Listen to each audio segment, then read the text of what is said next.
आप बच्चे विचार करेंगे कि गाय माता के विषय में हम क्या जाने, वो एक एनिमल है। लेकिन सबसे पहले आपको ये स्पष्ट कर दे कि गौ माता एनिमल नहीं है, वो जानवर नहीं है, वो पशु बिल्कुल भी नहीं है।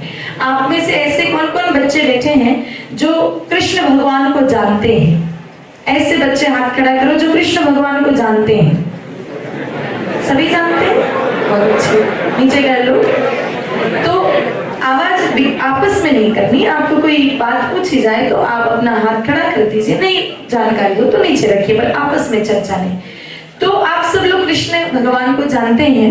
हम उनके जीवन की एक छोटी सी घटना सुनते हैं, क्योंकि हमारे भारत में कृष्ण भगवान को लोग बहुत पूजते हैं, उनको मानते हैं। हम लोग उनको अपना आइडल मानते हैं, आदर्श मानते हैं। उनके बताए हुए रास्ते पर हम चलने का प्रयास करते हैं। आपके घरों में भी पूजा होती होगी, आपके दादा दादी, आपके माता पिता जी उनकी पूजा करते होंगे। तो उनके जीवन की एक छोटी सी घटना आती है कि कन्हैया जी जब छोटे थे तो एक बार अपनी माँ यशोदा जी से कहने लगे कि मैया हम गैया चराने जाएंगे।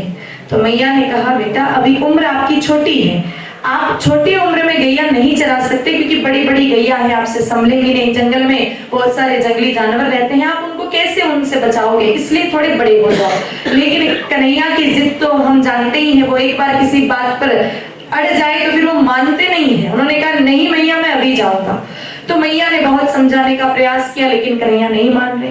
जिद ऐसी कि खाना पीना छोड़ दिया और उन्होंने अपने वस्त्र उतार दिए, गहने उतार दिए। माँ पीछे पीछे रोटी लेकर के जा रहे हैं कि बेटा खा लो, लेकिन स्पष्ट मना किया कि मैया पहले अनुमति दो मुझे, पहले परमिशन दो मुझे कि मैं गैया चराने जाऊं तो ही मैं रोटी खाऊं, वरना नहीं खाऊं। सुबह से शाम हो गई, जब कन्हैया जी नहीं माने तो आखिरकार माता यशोदा जी ने हार करके कहा कि ठीक है बेटा आप गैया चराने चले जाना, लेकिन ऐसे नहीं, पहले मुहूर्त निकलवाया जाएगा। मतलब कि गौ माता को चराने जाने का मुहूर्त निकाला। बच्चों आप लोग उठते हो, बैठते हो, खाते हो, पीते हो, सोते हो, पढ़ने आते हो, बोलो उसका पंडित जी से मुहूर्त निकलवाते हैं क्या अपन लोग? नहीं। हम अपने जीवन की कोई भी नॉर्मल क्रिया करते हैं तो उसके लिए कोई भी मुहूर्त नहीं निकालते। लेकिन आपके घर में कोई पूजा हो अथवा किसी का विवाह हो, किसी की शादी हो, कोई विशेष कार्य हो, तो बोलो उसका मुहूर्त निकलवाते हैं कि नहीं निकलवाते? निकलवाते ना पंडित जी से। तो गाय माता को भी चराने जाने का मुहूर्त निकला और गोपाष्टमी का मुहूर्त आया। तो गोपाष्टमी के दिन प्रथम बार कन्हैया मेरे भाई बहन चल पड़े गौ माता को चराने के लिए। अब गाय माता को चराने के लिए जब ठाकुर जी जा रहे थे तो माता यशोदा ने उनको 3 वस्तुएं दी। पहली कंबल दिया, ब्लैंकेट दिया, दूसरा लाठी दी, हाथ में लकड़ी दी, और तीसरी जूतियां दी। तो कन्हैया ने क्या किया कि जो लाठी दी थी उसको हाथ में पकड़ लिया, जो माँ ने कंबल दिया था, जो ब्लैंकेट दिया था, उसको भी कंधे पर रख दिया कि कहीं थक जाए तो इसको बिछा करके थोड़ा विश्राम कर लेंगे जंगल में। और जैसे ही जूतियां दी उस जूतियों को प्रेम से सरका दिया, कहा नहीं माँ जूतियां नहीं पहनूंगा। तो कारण पूछा, कहा ठीक है मत पहनो जूतियां, लेकिन कारण क्या है? तब उत्तर देने की बजाय उल्टा अपनी माँ से प्रति प्रश्न किया, यानी क्रॉस क्वेश्चन किया कि माँ आप एक बात बताइए, आप जब मंदिर जाते हो तब जूतियां पहन के जाते हो क्या? तो मैया ने कहा बेटा कैसी बातें करते हो आप, मंदिर में भगवान रहते हैं, इष्ट रहते हैं, भगवान के सामने कभी जूतियां नहीं पहनी जा सकती।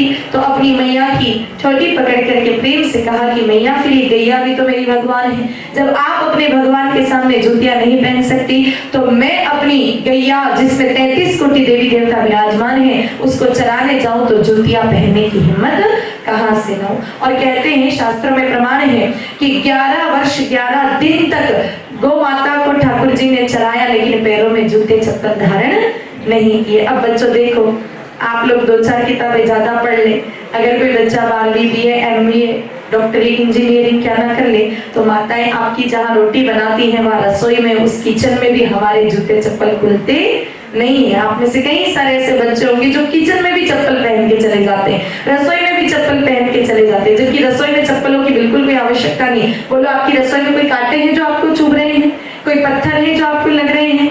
नहीं, रसोई हमारे घर का सबसे पवित्र हिस्सा है, वहां पर चप्पल बिल्कुल नहीं पहनने चाहिए, ये हमारे शास्त्र कहते हैं, लेकिन हम फिर भी वहां पहन लेते हैं। और कन्हैया जी ने जंगल में जहाँ चप्पलों की आवश्यकता रहती है वहां पर भी चप्पल नहीं पहने। तो बोलो ऐसे गौ माता जिनको नंगे पांव कन्हैया जी चराए, बोलो वो गाय माता वाला जानवर हो सकते हैं क्या?